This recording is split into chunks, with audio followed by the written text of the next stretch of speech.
Last week, I sat in the back of a high school classroom, just observing. My eyes landed on this one student in the second row. Let's call him Ethan. On the surface, he was the definition of the perfect student.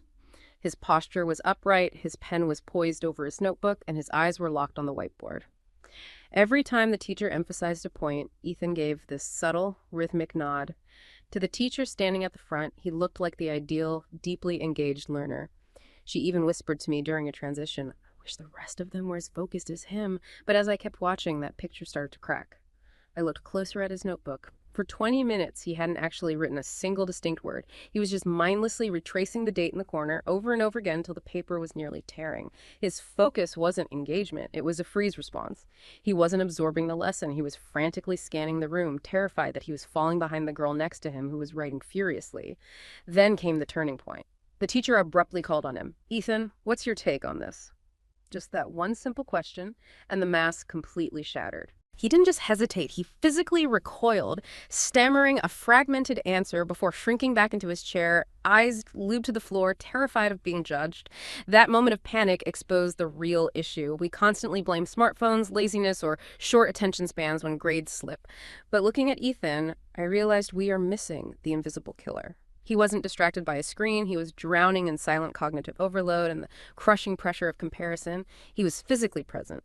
But emotionally and mentally, he'd left the building an hour ago. And the scary part is nobody even noticed until he was forced to speak.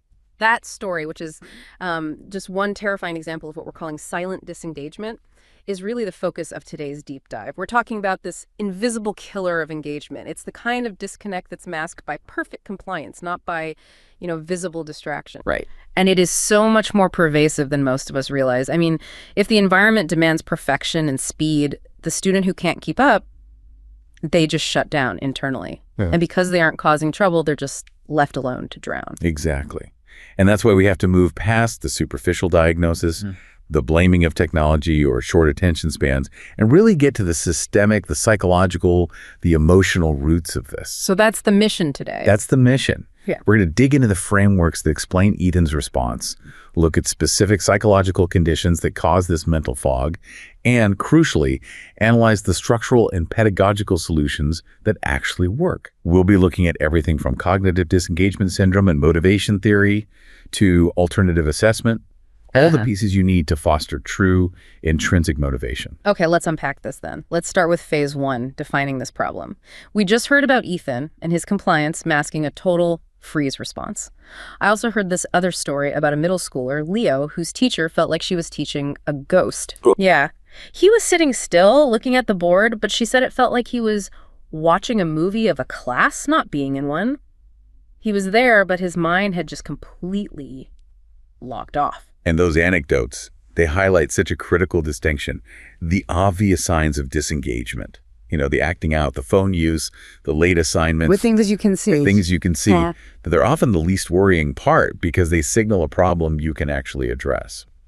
The truly corrosive issues are those subtle behavioral indicators of a much deeper emotional or cognitive disconnect. Okay, so what are those subtle signs? What should we be looking for? Well, it could be reduced eye contact during a discussion, or a persistently passive, almost hypoactive attitude. Yeah. It could be minimal or purely mechanical note-taking like Ethan, just mindlessly retracing the date. Yeah. Or choosing silence over raising a doubt. When a student chooses silence, not because they're focused, but because they're paralyzed by the fear of being wrong or judged, right, that's the clearest sign of a defensive shutdown. So this automatic shutdown is really a survival mechanism. It's a defense against feeling cognitively or emotionally overloaded. They just stop engaging because they feel like they can't meet the standards. It is absolutely a defensive shutdown against internal stress. And the data shows this is an epidemic. It's not just a few kids. The research we reviewed shows the sheer scale of this quiet crisis. Over 64% of students report high disengagement levels at least twice a week. Wow. Over 60%. That's a majority of students feeling disconnected on a regular basis. But here's the startling part. Only 18% of educators accurately identify the root cause. That's a huge gap. It's a massive gap. 64% experiencing it versus 18% accurately diagnosing the root. It shows you just how invisible this killer truly is. It looks like compliance until you force the student to perform, and then the whole system just breaks down. And to really understand the cognitive side of this, We need to dive into a specific condition that describes that mental fog perfectly. It's called Cognitive Disengagement Syndrome, or CDS. This is such a crucial area of study, and it's so often mistaken for classic ADHD. But it is fundamentally distinct.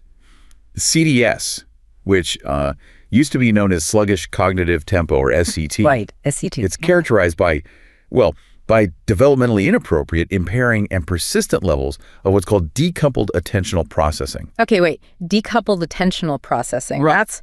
That's some heavy jargon. For you listening at home, what exactly does that mean? Can we translate that? Yeah, let's break that down. Think of it this way. Their attention is decoupled from the here and now. Instead of being focused on the classroom, they're internally focused. So it manifests as a student who's prone to maladaptive daydreaming, who experiences constant mental fog. That's the phrase, mental fog. Constant mind wandering, staring blankly. They feel spacey or in a fog, and their key deficit is slow information processing and slow reaction times. They're not intentionally ignoring you. They're just listless, introspective. Their whole system is running at a slow clock speed. It's so vital we distinguish this from ADHD because a teacher might see inattention and just assume it's an executive function issue, and then you get the wrong intervention. That is the most important distinction, both for teachers and for doctors, because they are conditions affecting totally different brain functions. Classic ADHD is primarily an executive function deficit. Okay. This leads to poor self-regulation, impulsivity, and impaired productivity. So the student struggles to inhibit their behavior, they get less work done, and they're often hyperactive. And CDS, how is that different? CDS is fundamentally a problem of arousal and selective attention. The deficit is in orienting their attention, knowing where to point their focus, and the ability to distinguish important from unimportant information when they're trying to process it rapidly. So if ADHD is a problem of controlling your motor, CDS is a problem of turning the motor on. So an ADHD student struggles with sustaining attention because they're distracted by the world around them, but a CDS student struggles with engaging their attention in the first place because they're trapped in their internal world. Precisely. Yeah. And you can see how this difference impacts their schoolwork. Yeah. In educational settings, CDS tends to result in decreased work accuracy. They make more errors because of that slow processing speed. Okay. ADHD, on the other hand, more adversely affects productivity and just getting the work done on time. Right. They interfere with learning in different, very specific ways. And their emotional and social profiles are worlds apart too, which seems key for a teacher trying to figure out what's really going on with a student who's disengaged. Absolutely. The comorbidities, the other conditions that show up alongside CDS, they're almost always the internalizing types. So things like anxiety. Exactly. Anxiety, unhappiness, social withdrawal, depression, they're typically shy. And that slow response time is often misinterpreted as aloofness or disinterest or even defiance. We hear from teachers that these students will often look them right in the eye, nodding, just like Ethan. But when they're called on, they take this long pause, 5, maybe 10 seconds, just to process the request. And that pause isn't defiance, it's slow processing. Yeah. But it can be devastating when it's misinterpreted as rudeness. That just makes the invisible killer metaphor even more powerful. That internalizing profile, the silent withdrawal, the punishment sensitivity, it speaks directly to Ethan recoiling when he was called on, just terrified of judgment. And that leads directly to the implications for treatment. Multiple clinical trials have shown that CDS responds pretty poorly to the standard ADHD medication, methylphenidate, like Ritalin. Right. Methylphenidate primarily targets dopamine pathways, which are related to executive function and inhibition. Yeah. But research suggests that something like etamoxetine or lisdexamfetamine might be effective. And why the difference? What's the mechanism there? Well, it's because those medications often focus more heavily on norepinephrine reuptake inhibition. Norepinephrine is critical for regulating arousal and attentional orienting, which are the core deficits in CDS. So this medical difference really reinforces the consensus that CDS is its own distinct syndrome. It needs a specific approach. So, shifting a bit from the clinical to the systemic, the first part of our dive also highlighted these non-clinical drivers of internal shutdown, the pressures we all face. You shared that anecdote about Maya, the sophomore engineering student. Yes, Maya's story. It's a perfect illustration of what we call comparative paralysis. Her actual cognitive load from, complex physics was compounded by this existential load of, am I enough? And that load wasn't coming from the textbook. Not at all. It was exacerbated by constantly seeing her peers posting internship offers on LinkedIn or Instagram. These highly curated social media success stories. The pressure wasn't just about passing a test. It was about failing to measure up to this fixed, very visible standard of success defined by her peer group. And when her brain hit that saturation point, the response wasn't hyperactivity or defiance. She just stopped turning in assignments.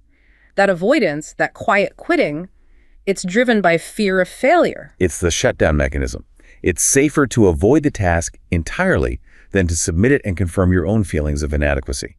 And if we connect this to the bigger picture, this pressure feeds into a much larger trend in education. We see students approaching college from this place of cold, rational calculation, which leads to this quiet quitting mindset. The sources talked about this idea that students see college as just a barrier to the job market, and the credential, the piece of paper, is the only goal, not the learning itself. Correct. And this instrumentalist response is highly influenced by all these external pressures. Rising tuition, massive student debt, economic uncertainty, and this feeling that the system is rigged, when students feel like the game is fixed. That external variables determine success, not their own effort. Exactly. Then cheating, using AI to game the system, or just doing the absolute minimum to pass, that becomes a rational response. It's a powerful connection. That lack of purpose, the death of curiosity. One commentator noted that many students just default to nihilism. They're unwilling or incapable of having their own ideas and only ask whatever makes the most money. Well, if the future feels that uncertain, if you're facing mountains of debt and environmental crises, the motivation to engage in hard, deep work now for some distant, uncertain reward later, it just evaporates. This lack of purpose is a foundational killer of curiosity. So if we accept that nihilism and comparative pressure are killing the intrinsic desire to learn, we have to rebuild the very foundation, the goal of education itself. We have to shift the focus from just surviving the academic gauntlet to actually wanting to be there. Yes. And that brings us perfectly to phase 2. The solution lies in reframing the educational objective through motivation theory. This is where self-determination theory, or SDT, becomes the central framework. We have to stop treating motivation as a secondary troubleshooting step, something we only address when students resist. We have to make it the primary design consideration of every course. Because the core finding of SDT is that students learn better when they're intrinsically motivated. Far better. They learn more effectively, they achieve better cognitive outcomes, and they persist longer. Motivation is the engine of learning, not just the exhaust. So to build that engine, we need to walk through the motivational spectrum defined by SDT. It's not just a simple on or off switch, motivated or not. Precisely. It's a continuum of self-determination. On the far left, you have a motivation total disengagement, a feeling of helplessness. The student's thinking, I'm not good at this, and nothing I do is going to matter. Okay. Then you move into extrinsic regulation. This is the lowest form of engagement. It's purely motivated by external threats or promises of reward. This is the student saying, I need an A because my parents will ground me, or I need the degree to get the job. The activity itself has no value to them. But there's a really vital step between that and true intrinsic motivation that I think educators often miss. That's identified regulation. This is when engagement is regulated by a desire to achieve internalized values or personally chosen goals. So a student might say, I hate taking this required statistics course, but I understand that mastering data analysis is essential for my future goal of working in public policy. So the activity is still a means to an end, but the end is something they personally value. Exactly. And then the pinnacle, where we want all students to operate, is intrinsic motivation. This is where engagement satisfies inherent psychological needs.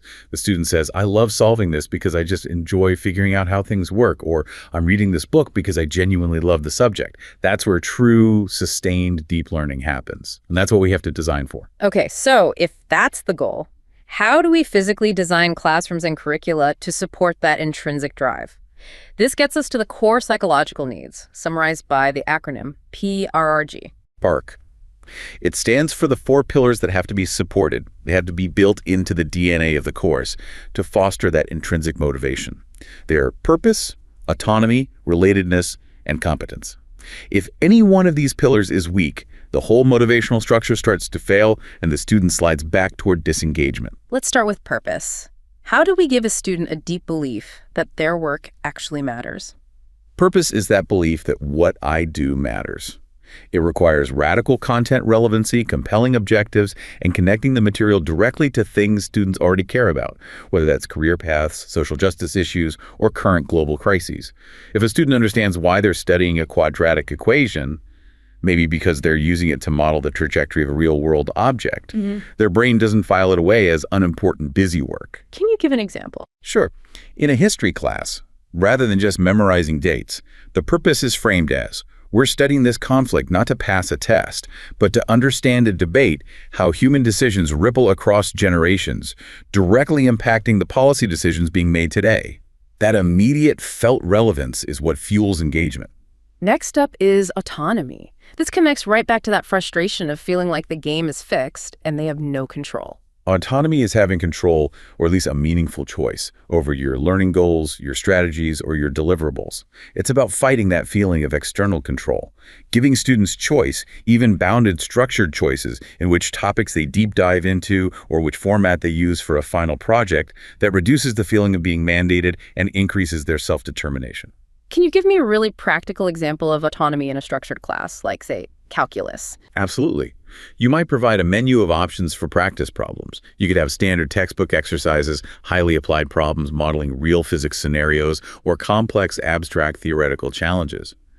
The students choose the path that best aligns with their interest or their goal, as long as they meet the overall learning objective. Autonomy supportiveness is, I would argue, the most critical piece for promoting intrinsic motivation because it gives the student ownership. Okay. And relatedness seems to address that social isolation that fuels comparison and anxiety. It does. Relatedness is the feeling of being connected to your peers and your instructors. Feeling seen, valued, and respected is fostered through intentional collaboration, community-building exercises, and creating supportive bonds. And importantly, instructors have to model authentic communication and empathy. If a teacher sees a student struggling, engaging in a one-on-one conversation about their well-being before discussing their grade builds trust. Which makes them more willing to take risks. Exactly. They become more willing to ask clarifying questions and expose vulnerability, the absolute opposite of Ethan's freeze response. And finally, competence. The feeling that success is based on personal growth, not on beating the person next to you. Competence is the belief that challenging goals are achievable, and that success is measured by personal growth and mastery, not by how fast the kid next door finished the test. This requires clear expectations, highly constructive feedback focused on the task, and designing activities where students focus on improvement rather than just a terminal grade. When you focus on competence, you're saying your growth matters more than your current performance. This whole para system then leads to what the framework calls the design philosophy of structured spaciousness. It's such an elegant way to describe the ideal learning environment. The structure provides the clear objectives, the accountability, the standards you need for competence and purpose.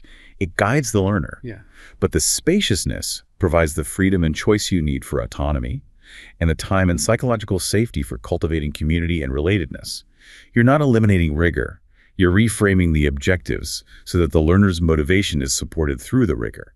It makes the challenge both palatable and meaningful. So if structured spaciousness is the goal, that forces us to rethink the most rigid, anxiety-inducing part of education, how we measure learning. And that brings us directly to phase 3, pedagogical reframing, where we have to tackle assessment. Indeed. If intrinsic motivation is the engine, traditional high-stakes assessment is often the heaviest anchor, constantly applying the brakes. Let's start with a deeper critique of traditional letter grading. We know grades are stressful, but why do they actively undermine those PRC needs we just talked about? Well, they're a quintessential form of extrinsic motivation, and the psychological impact is profound. Grades quickly become about performance avoidance goals. Students focus on avoiding the B- rather than striving for deep learning or tackling a challenging concept that might result in a slightly lower grade but far greater knowledge. So it encourages a fear of risk-taking. Absolutely. If you're worried about getting an A, you'll choose the safe, rote memorization path instead of the ambitious, risky project that might teach you far more but has a chance of a misstep. And on top of that, grades are poor reflections of true learning and growth. Once a student achieves their desired grade, say they get an A at the midpoint of the semester, their extrinsic motivation to study often just evaporates. The goal has to be designing assessments to support learning first, with evaluation as a secondary concern. One radical alternative that's being discussed more and more is ungrading. You see this movement growing, especially in higher ed. What's the core philosophy there? Ungrading is the approach of eliminating or greatly minimizing the use of points or letter grades throughout a course. It decentralizes grades to mitigate their drawbacks and places the focus entirely on the learning process, on iterative improvement, and on dialogue. It directly counters comparative paralysis because students are no longer competing against each other for a limited pool of As. They're competing against their own past performance and striving toward an agreed-upon standard of mastery. How does that actually work in practice, though? What replaces the A to F system? Ungrading relies heavily on a few key things. First, conversational feedback, often through dialogue or written letters instead of a numerical score. Second, a strong focus on competence encouraging that perpetual will to improve. Third, self-paced learning, allowing students to set the speed. And fourth, providing ample opportunity to redo work based on feedback. And the final grade, if the institution requires one. The final grade is often determined through a portfolio assessment. The student submits their best work and a long, structured self-assessment. They then negotiate that final letter grade with the instructor, justifying why they believe their work meets the criteria for an A, B, or C. I can hear the pushback already. To an administrator, that sounds chaotic. If you remove the grade, how do you ensure rigor? Don't students just do the bare minimum? It's a common and fair concern, which is why the structure has to be incredibly strong. Ungrading requires more feedback and more structure than traditional grading, not less. The negotiation process ensures rigor because the student has to prove mastery not just by submitting a product, but by reflecting on their process, explaining their failures, and articulating how they achieve competence. Rigor shifts from being measured by punishing failure to being measured by the complexity of that reflection. And that idea of continually striving for improvement rather than being capped by a grade aligns perfectly with the growth mindset we want to cultivate. And it connects directly to a broader concept called the pedagogy of care. Ungrading fits into this philosophy by prioritizing the student as a whole person, by challenging traditional power structures, and by building a supportive, caring connection centered on their learning, not just judging them. It's about empathy. And once students realize the relationship is about their own learning, that the instructor is there to help them succeed, not just to judge, you build trust. And that trust is the antidote to the paralyzing fear that Ethan experienced. So for instructors who can't fully implement ungrading because of institutional rules, what are some smaller steps they can take today to lower the stakes? There are practical, low-barrier strategies. First, flexibility and lower stakes. Replace 2 high-stakes midterms with 8 low-stakes quizzes. Allow retakes on all assignments, or let students drop their lowest 2 grades. This immediately offsets the impact of a single bad day and reduces that freeze response. And what about just making the process transparent? That seems like a direct hit against comparative paralysis. Absolutely crucial. This falls under transparency and criterion referencing. Just to be clear, norm-referenced grading is curving the class. You're graded against your peers. So if the instructor decides only 10% of the class can get an A, you're competing fiercely with the student next to you.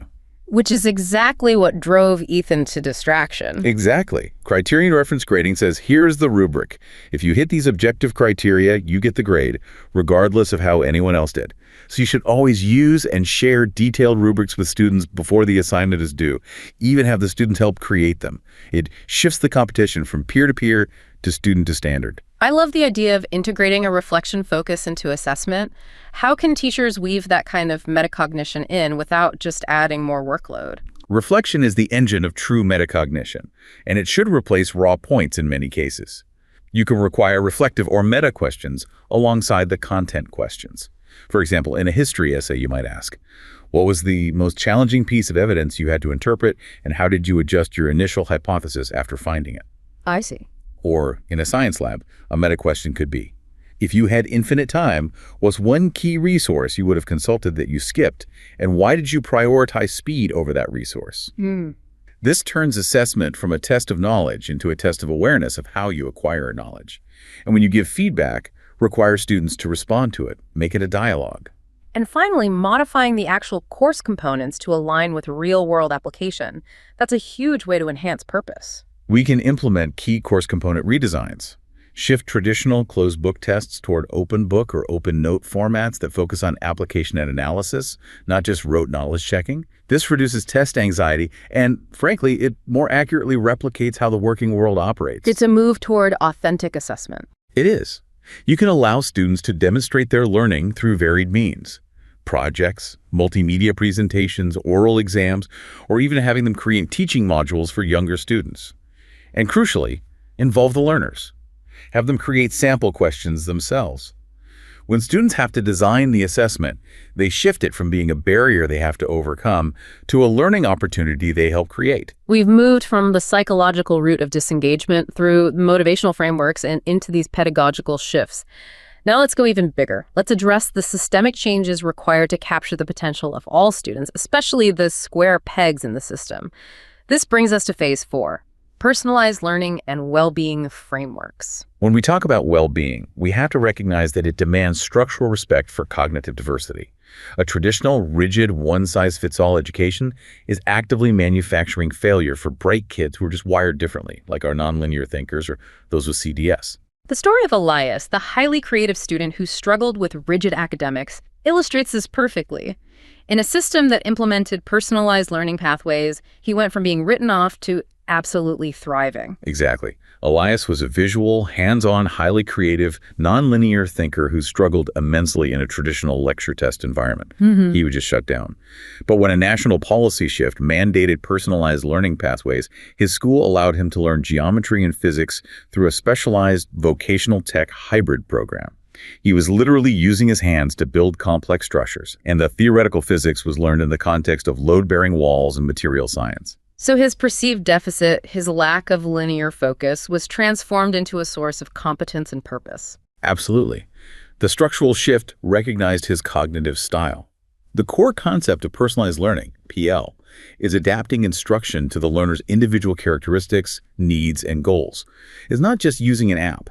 It requires creating detailed learner profiles, defining personal learning pathways, and crucially, using competency-based progression so the student moves forward when they demonstrate mastery, not when the calendar dictates. And the research on PL defines clear principles that any policy initiative has to incorporate to really foster that intrinsic motivation. We can map these directly back to the PRC needs. That's right.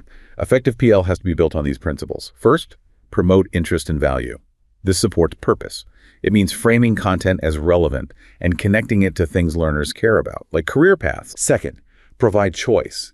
This enhances autonomy. Policy has to empower educators to offer students meaningful, structured choices to give them a sense of control.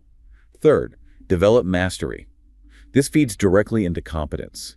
It means moving away from time-based progression and adopting competency-based systems where every student is on their own individualized timeline. And fourth, encourage self-regulation. You have to explicitly train students to plan, set goals, monitor their learning, and adapt. Giving a student autonomy without self-regulation skills is setting them up to fail. Implementing PL is a massive structural overhaul, though. It requires more than just goodwill. It needs policy mechanisms and serious support. It does. Policy has to mandate the time and resources for teachers to develop these personalized lessons. The biggest challenges are integrating complex data systems to track individual progress, and critically, the sheer amount of time required for educators to move from a one-to-many lecture model to a one-to-one coaching model. Without addressing educator support, PL is just a theoretical ideal. And this is where the concept of systemic well-being comes in. If we want students like Ethan to shed their freeze response and thrive, the entire system, including the adults in it, has to be healthy. The framework you highlighted for this is the PRICES model. The PRICES framework is a system-wide approach for integrating social and emotional learning, SEL, and promoting whole school health. It acknowledges that you can't have sustained change by just focusing on the individual student. You have to focus on the policies and practices of the whole system. Let's focus on the components of PRICES that directly address equity and burnout, starting with restoration. Why is that the first step? Restoration explicitly addresses systemic inequities. It promotes educational equity through culturally responsive classrooms and restorative practices. The skills taught through SEL programs like self-awareness and compassion serve as a toolkit to navigate this challenging work.